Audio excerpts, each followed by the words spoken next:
અને હવે આણંદની વાત કરીએ। આણંદના ઉમરેઠમાં ભાજપનો ભગવો લહેરાયો છે। ઉમરેઠની 28માંથી 24 બેઠક પર જીત થઈ છે। કોંગ્રેસના 3 જ્યારે કે અપક્ષનો 1 ઉમેદવાર વિજેતા બન્યો છે। 28માંથી 24 બેઠકો પર ભારતીય જનતા પાર્ટીનો ભગવો લહેરાયો છે। માત્ર 3 બેઠકો કોંગ્રેસના ફાળે જ્યારે કે 1 બેઠક પર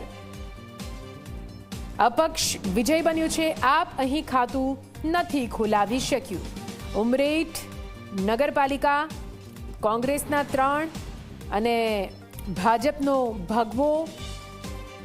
ઉમરેઠની 28માંથી 24 બેઠકો પર જીત થઈ છે। કોંગ્રેસના 3 જ્યારે અપક્ષનો 1 ઉમેદવાર વિજેતા બન્યો છે।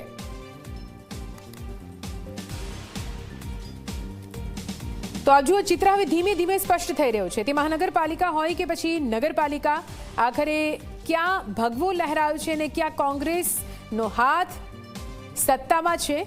જો કે હજુ કોંગ્રેસ એટલી મજબૂત નથી બની શકી કે નગરપાલિકામાં એક હથ્થું શાસન ચલાવી શકે, મગર કહી શકાય કે વિપક્ષમાં ચોક્કસથી બેસી શકશે।